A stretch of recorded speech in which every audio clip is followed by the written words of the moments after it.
Hey guys, Dean here, back again for another video. This is an Iron Maiden update basically. So those of you who don't know, we now have the next hugely anticipated set of releases from Iron Maiden. So back in 2014 we had the first 8 albums, part of the 1980 to 1988 reissue series. All were cut from the original analog masters and reissued in a box. Fantastic. So now we have 1990 to 2015. So again we have a nice box available. Plenty of space in this one though. So and this covers all the albums from No Prayer through to En Vivo. So included in the box you'll get No Prayer for the Dying and Fear the Dark, and X Factor and Virtual XI are now available to buy as well. So it's a phased approach similar to last time. So next month, towards the end of the month, you'll be able to get Brave New World, Rock and Rio, Dance of Death and A Matter of Life and Death, and then following that towards the end of July, Flight 666, Final Frontier, En Vivo and Death on the Road. Also has space for Book of Souls, as per the image on the bottom. So nice sturdy box, same as previously, nice styling, good colour choice, yeah, good, you know, for essentially 2 albums, and that costs around £40, so essentially you're paying about a £5 for the box, so you can't really go wrong.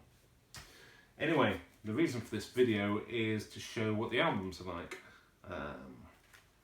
So the first one, No Prayer for the Dying.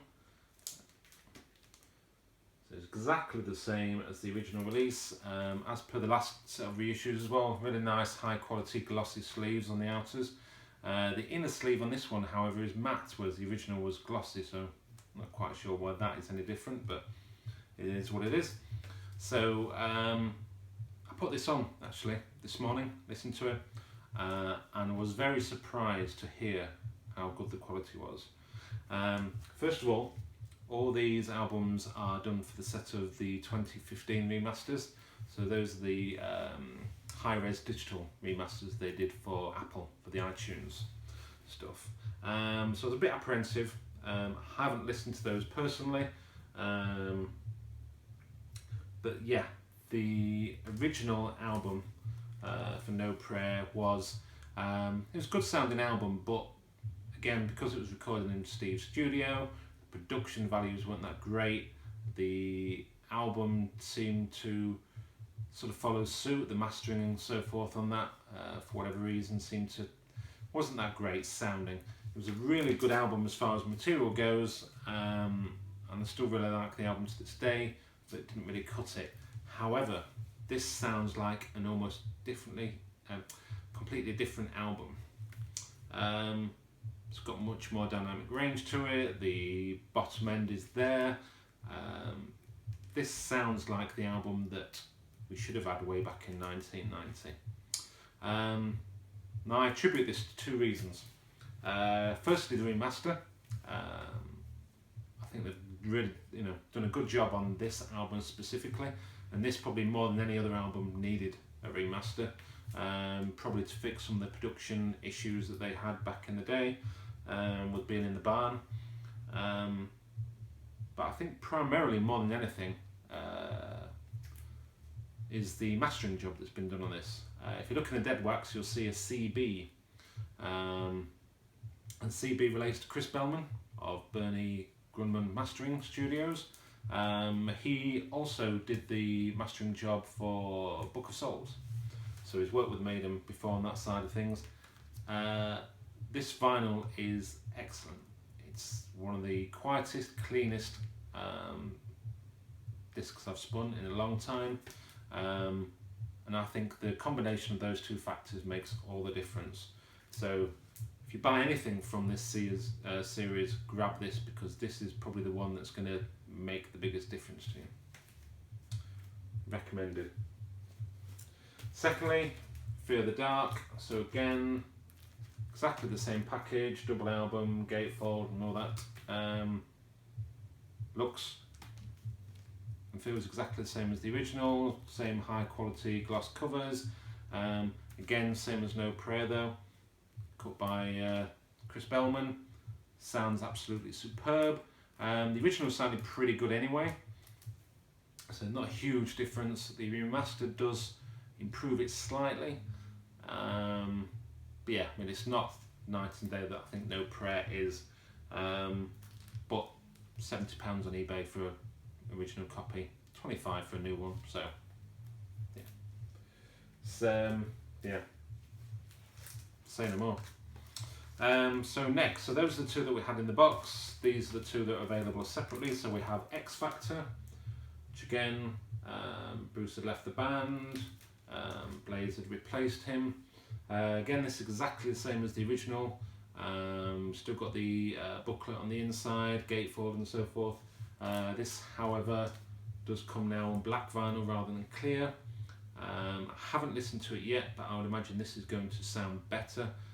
The clear vinyl was a bit noisy, so I'm hoping that obviously with the same mastering job done on the first two albums that this is going to sound really good, as is Virtual XI, which is the next one.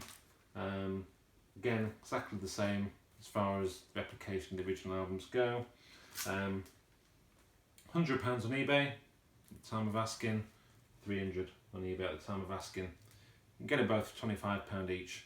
So if anything, this reissue series is certainly saving you some money for, you know, there's a lot of Maiden fans out there that I know want these on vinyl and don't have them, so now's the chance to get them.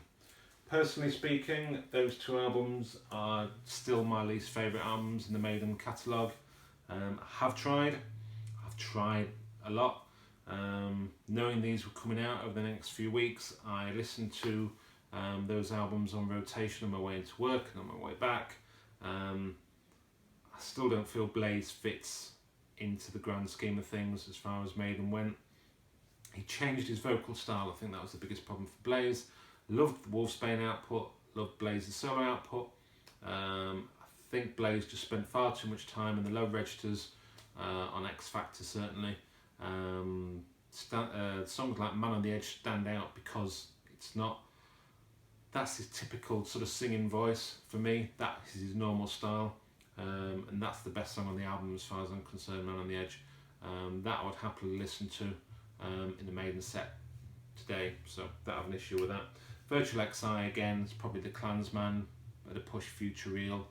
The rest of the tracks are quite weak compared to, you know, previous back catalogue stuff. So as I said before, Book of Souls fits into this package quite nicely, so if you've got a copy, stick it in the box. And that's it really. So I just wanted to quickly go through, show you the box, just talk a bit about No Prayer more than anything else. If you've got a copy, is it worthwhile getting another copy? I would say yes. If you've already got Fear of the Dark, the difference isn't really going to make that much difference. If you're a completist collector like myself, then you're going to buy it anyway, it doesn't matter what I say. But yeah, I suppose the key thing for these 4 releases is those 2 Blaze albums. Those that really want it can now get them at a really affordable price. As far as I'm aware, there's no limitation on the pressings that they're doing at the moment, so go out and grab a copy. But I don't think there's any major rush. The boxes will be limited as per usual. But other than that, great. So looking forward to the next set, specifically Dance of Death and A Matter of Life and Death. Those are 2 of my favourite Maiden albums of recent years. Really good to have that on black vinyl. Sounding as great as No Prayer does, that would be awesome. The picture disc ones are horrendous sounding, so look forward to those. So that's it. Like I say, quick update. Catch you guys again soon.